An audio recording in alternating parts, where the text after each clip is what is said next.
안녕하십니까. 이번 시간에는요, 온열 환경 부분 중에서 네 번째 기압 부분에 대해서 공부해 보도록 하겠습니다. 자, 기압은 이제 측정 목적이 일단 기온, 탄산가스, 증기, 연무, 먼지 등을 측정할 때 가검 공기 용력을 표준 상태로 환산하는 데 필요로 하는 개수로서 기압을 측정을 한다.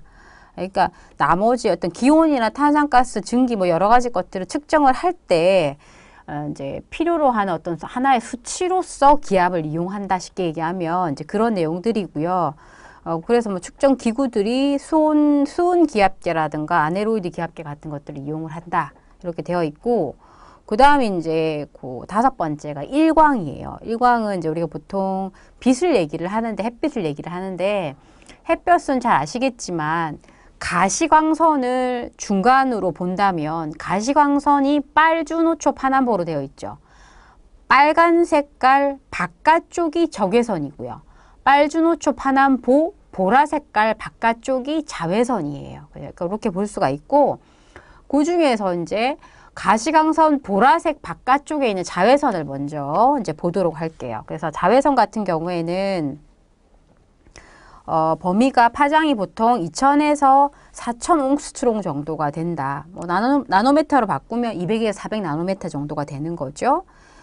그래서 보통 이제 이 자외선의 가장 중요한 기능이 뭐냐면 살균력이에요. 잘 아시겠지만 우리가 보통 자외선 등을 켜가지고 컵 같은 것들을 소독을 하죠. 그래서 자외선은 살균력이 있지만 침투력이 굉장히 약하기 때문에 표면만, 그러니까 컵이라던가 그릇같이 표면 소독을 하는 그런 기구들을 소독을 할 때 자외선을 많이 쓰는 이유가 이제 이러한 표면 살균력 때문에 자외선 등을 켜는 거거든요. 그래서 이렇게 살균력 하면 자외선 이렇게 생각이 되어야 되고, 그 다음에 이제 그 자외선 중에서도 2800에서 3200 옹스트롱 안에 있는 것을 도노라선이라고 얘기를 해요. 그래서 이거는 건강선이라고 그래가지고 이제 사람의 어떤 건강에 굉장히 중요한 역할을 하는 그런 자외선이라는 거죠. 물론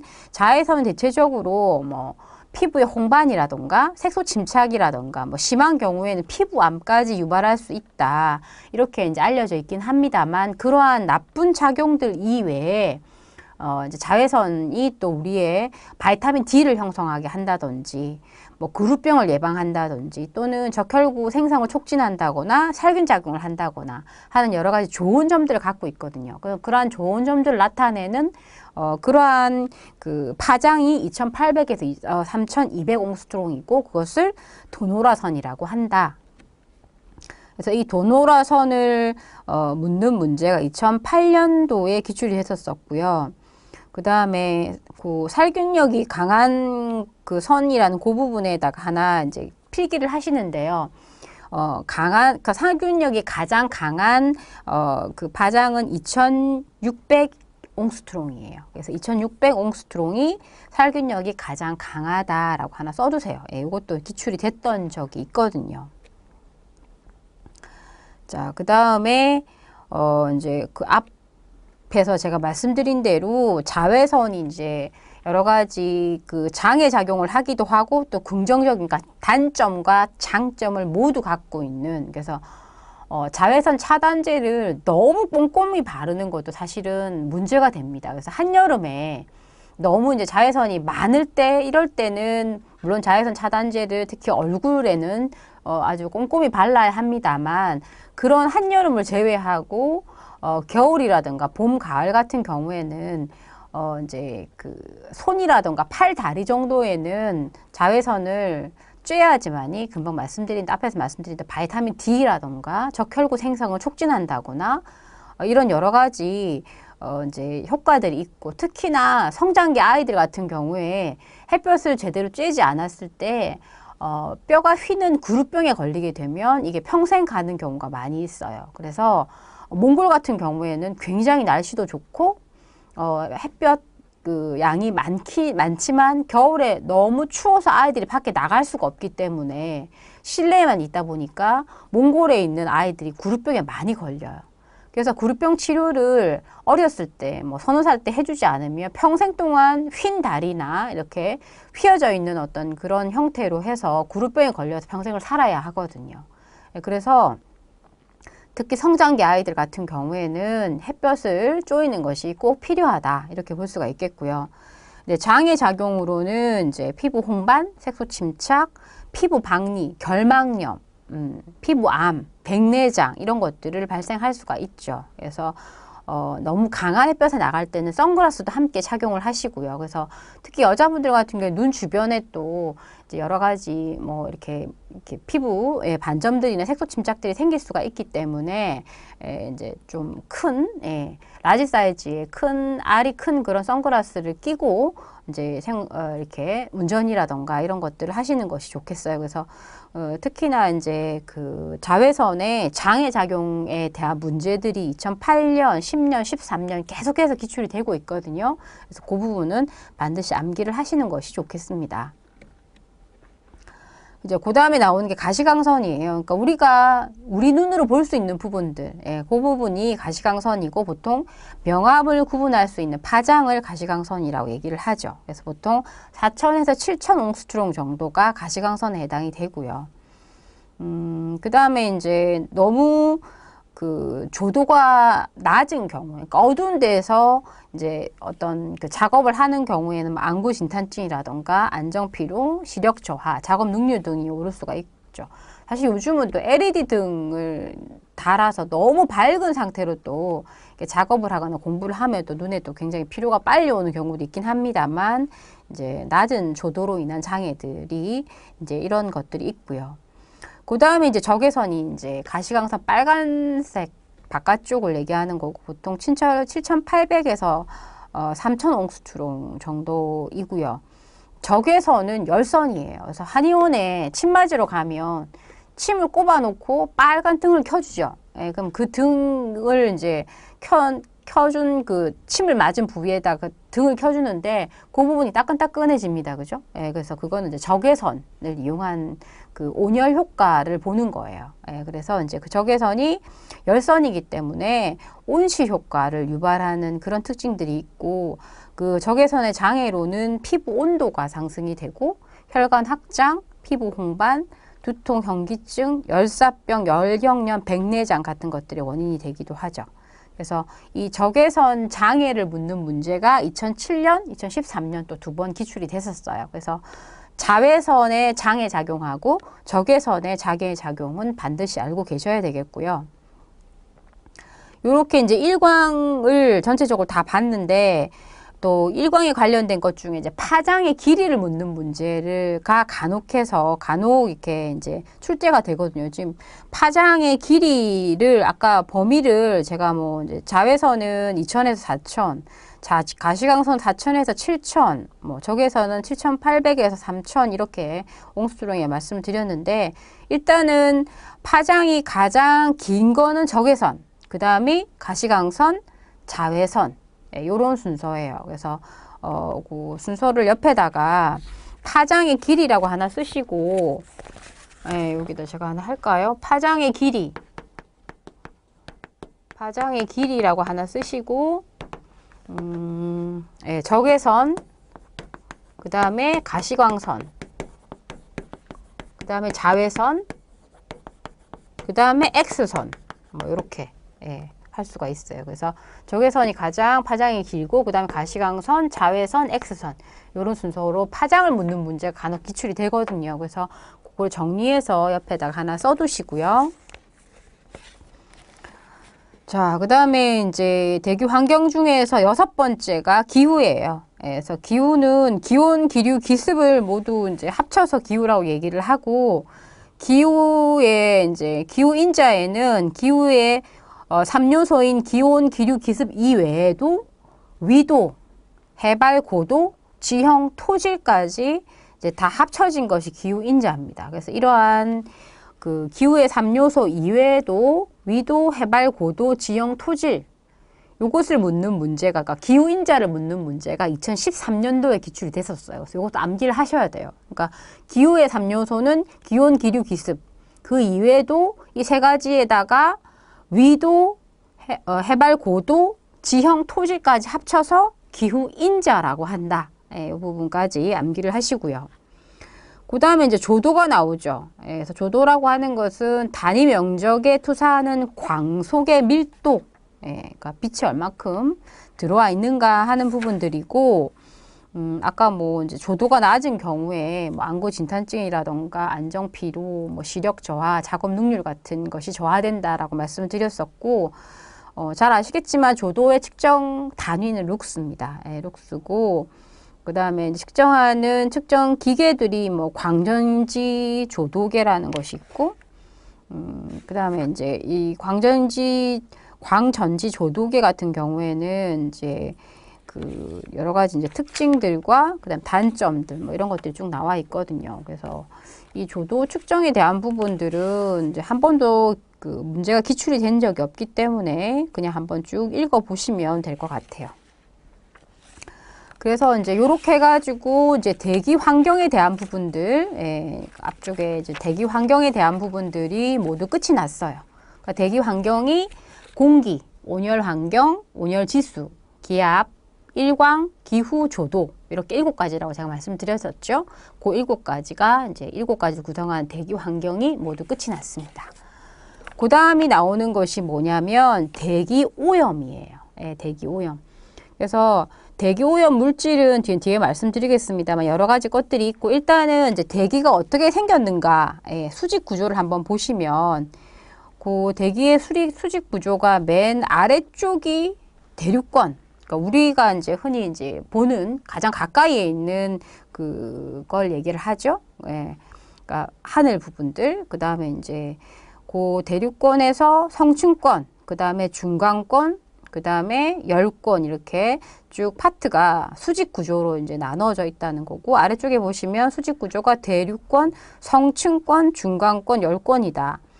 대륙권 같은 경우에는 0에서 11km 정도를 얘기를 하고, 고도로 올라갈수록 온도가 떨어진다. 앞쪽에서 100m 올라갈 때마다 1도씩 떨어진다는 말씀 드렸었죠. 그래서 그게 2013년도에 이제 출제가 됐던 부분들이고요.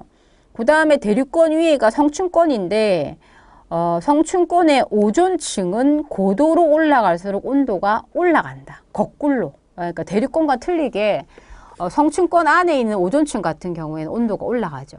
근데 이제 이 오존층이 이제 우리가 여러 가지 오존층을 파괴하는 물질을 계속해서 내뿜음으로 인해 가지고 이 오존층이 구멍이 나면 이제 태양으로부터 오는 여러 가지 자외선들이 우리한테 그대로 오존층이 걸러지지 않고 그대로 내려오게 돼요. 그래서 오존층을 파괴하는 프레온가스라든가 이런 것도 사용하지 맙시다 이렇게 얘기하는 것들이 오존층을 통해서 자외선이 한번 걸러지어서 내려오면 피부암이라든가 이런 것들이 좀 덜한데, 오존층이 중간중간 구멍이 나게 되면 태양빛에서 오는 자외선이 그대로 우리한테 오게 되죠. 그래서 그런 것이 이제 문제가 된다라는 거 이제 얘기를 하고 있고요. 그 다음에 이제 오존층 같은 경우에는 성층권 내에서도 지상 25에 35km 안에 있는 그런 기층을 오존층이라고 한다. 이렇게 되어 있고, 그 다음에 이제 공기의 자정작용이 나오는데, 이거는 굉장히 자주 출제가 돼요. 그러니까 뭐 2006년부터 거의 매년 아니면 경년으로 계속해서 기출이 되고 있기 때문에 이 공기의 자정작용은 꼭 암기를 하셔야 합니다. 뭐 잘 아시겠지만 자정작용이라는 것이 대기에 있는 오염물질이 스스로가 어떤 인위적인 어떤 조치를 취하지 않더라도 정화가 돼서 깨끗해지는 것을 얘기하는 거예요. 그래서 물론 여기는 지금 안 나오지만 예를 들면 이제 오존층 파괴에 대한 부분들이었는데, 이제 이게 화산이 폭발이 되면 황산 물질이 나온대요. 황산에 관련된 S2, 아황산 가스나 이런 것들이 나오게 되고, 이제 이런 것들이 오존층이 파괴된 부분들을 다시 복구하는 역할들을 한답니다. 그러니까 화산은 자연적인 현상들이잖아요. 그래서 그런 식으로 대기오염 물질에 의해서 이제 어떤 문제가 생겼을 때 공기 스스로가 깨끗해질 수 있도록 정화를 하는 그런 작용들을 자정작용이라고 한다. 그래서 보통 첫 번째가 바람에 의한 희석작용. 그래서 오염물질들이 있는 곳이 바람이 불면 섞여져 가지고 희석작용을 하게 되고, 그 다음에 강우, 강설, 우박에 의한 세정작용.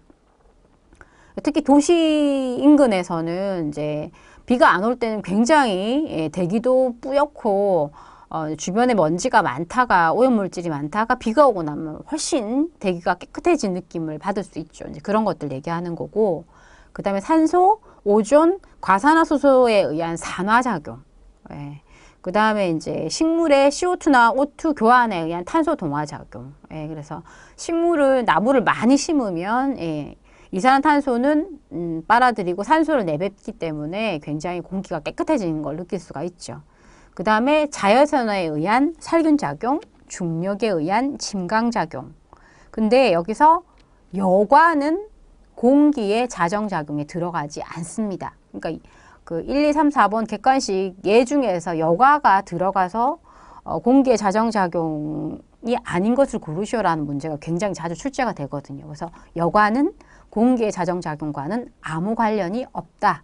이렇게 보시면 되겠어요. 그래서 여기 나와 있는 6가지.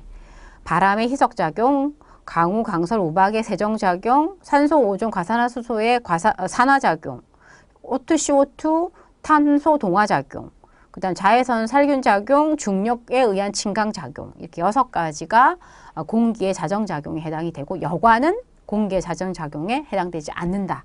이렇게 굉장히 중요하고 자주 출제가 되고 있습니다. 자, 그래서 대기오염에 대한 부분들이 이제 구체적으로 들어가겠는데, 대기오염이라고 하는 것은 일단은 이제 인위적으로 배출된 오염 물질이 뭐 한 가지 또는 그 여러 가지 것들이 이제 어떤 불특정 다수에게 불쾌감이라든가 공중보건사 위해를 끼친다거나 인간이나 동식물의 생활에 피해를 주고 여러 가지 이제 문제가 되는 것이 대기오염이다. 가장 심각한 건 중국이죠. 그래서 아마도 이제 중국의 대기오염 관련 환경위생이라든가 대기오염 관련한 전문가들이 꼭 필요한 나라가 중국이 아닐까 그런 생각이 드는데, 어쨌든 대기오염 지수가 너무 나쁘기 때문에 실제로 이제 뭐 산소 마스크를 쓰고 다녀야 되지 않나, 그렇게 이제 얘기를 할 정도로 심각한 상태인데요. 어쨌든 이제 이러한 대기오염 물질이 이제 결국은 산업혁명 이후에 이제 여러 가지 산업화를 통해 갖고 석탄이라든가 석유라든가 이런 것들을 많이 사용하고 또 자동차가 많이 사용이 되면서 이제 결국은 이런 인위적으로 이제 많이 배출된 오염 물질로 인해서 생기는 것이 대기오염이다 볼 수가 있고요. 이 대기오염 물질을 크게 이제 2가지로 나눌 수가 있는데, 이 대기오염 물질은 발생원에 따라서 1차 오염물질, 2차 오염물질, 1, 2차 오염물질로 나눌 수가 있어요. 그래서 1차 오염물질은 직접적으로 배출이 되는 것들이에요. 그러니까 뭐 일산화탄소, 이산화탄소 뭐 이런 것들 있죠. 그런 것들이 다 1차 오염물질에 해당이 되는 거고, 2차 오염물질은 이런 1차 오염물질이 다른 것들로 바뀌는 걸 얘기하는 거예요. 그래서 이게 이제 1차 오염물질 자기들 사이에서 서로 또 어떤 화학적인 변화가 일어나가지고 새로운 물질이 만들어지고, 그런 것들을 2차 오염물질이라고 얘기를 하고요. 그 다음에 1, 2차 오염물질을 또 합쳐서 얘기하기도 하고, 그 다음에 이제 대기오염물질이 이제 성상에 따라서 어떤 모양을 하고 있는가에 따라서 나누는데, 그것을 이제 가스상과 입자상으로 나눌 수가 있어요. 그래서 대기오염물질은 크게 2가지로 발생원에 따라서 성상에 따라서 분류를 할 수가 있고, 발생원에 따라서는 1차, 2차, 1, 2차 오염물질, 그럼 성상에 따라서는 가스, 입자 이렇게 이제 분류를 할 수가 있다라고 정리를 할 수 있겠습니다. 그래서 대기오염 물질을 이제 아까 말씀드린 대로 이제 제일 먼저 발생원에 따라서 이제 오염 물질을 분류를 할 수가 있는데, 1차 오염 물질 같은 경우에는 각종 발생원으로부터 직접 대기로 방출이 되는 물질들. 그러니까 뭐 자동차 배기가스라던가 공장에서 어떤 이제 물건을 생산하는 과정 중에 나오는 가스라던가 뭐 연기, 뭐 연무 뭐 이런 여러 가지 물질들을 통틀어서 얘기를 하는 거예요. 그래서 아침, 저녁, 밤에는 대기 중에 농도가 증가하나 낮에는 감소한다. 왜냐하면 1차 오염물질이 자외선과 반응해서 2차 오염물질을 형성하기 때문에. 그러니까 직접적으로 1차 오염물질이 똑같이 배출이 된다고 하더라도 이제 낮에는 2차 오염 물질로 바뀌기 때문에 1차 오염 물질의 양은 줄여둘 수 있다. 예, 이런 얘기가 되겠고요. 그래서 이제 9시에 가장 많고 그다음 12시에 좀 낮아졌다 6시에 다시 많아지는 예, 이제 그런 상태가 되고 뭐 CO, CO2, HC, H2S, HCl, NH3 이런 것들이 1차 오염 물질이다. 예, 이렇게 볼 수가 있겠고 그 다음에 이제 2차 오염 물질 같은 경우에는 1차 오염 물질 간 또는 1차 오염 물질과 다른 물질이 반응해가지고 생성된 것들을 얘기를 한다. 그래서 외부의 광합성도, 반응 물질의 농도, 지형 습도 등의 영향을 받는 것으로 이렇게 알려져 있어요. 그러니까 아까 제가 1차 오염 물질 말씀드릴 때도 낮 12시경에는 2차 오염 물질이 더 많이 생긴다고 말씀드렸죠. 그러니까 1차 오염 물질이 광합성이라던가 여러 가지 뭐 습도, 농도 뭐 이런 것들에 의해서 1차 오염 물질들끼리 또는 다른 물질들과 합쳐가지고 이제 만들어지는 것이고 그래서 12시경에 가장 많이 이제 증가가 되고 증가가 됐다 오후 2시에 피크가 되는 거죠. 그래서 이 2차 오염 물질의 종류들이 O3, 그 다음에 PAN이라고 하는 거는 퍼록시 아세틸 나이트레이트를 얘기를 합니다. 예. 퍼옥시 아세틸 나이트레이트. 예. 보통 CH3COONO2를 PAN이라고 얘기를 하거든요. 예, 그래서 이제 그것들이 이제 보통 2차 오염 물질들이에요. 그래서 보통 2차 오염 물질들이 보통 광화학 반응이라 그래가지고 광화학 반응은 이제 성층권의 오존층이 대부분의 자외선을 차단한 후 대륙권으로 들어오는 태양빛의 파장은 280나노미터 이상의 장파장이다. 따라서 광화학 대기오염에 영향을 미치는 물질은 280에서 700나노미터 범위에 있는 빛을 흡수할 수 있는 물질들이다. 그래서 이러한 이제 그러니까 뭐 올레핀계, 탄화수소라든가 유기물이라든가 여러 가지 것들이 자외선과 만나서 그러니까 2800에서 700 나노메타에 있는 파장에 있는 그러한 빛들과 만나 가지고 금방 말씀드렸던 O3, 그 다음에 PAN, H2O2 뭐 이런 여러 가지 2차 오염 물질을 만들어내게 된다라는 것이죠.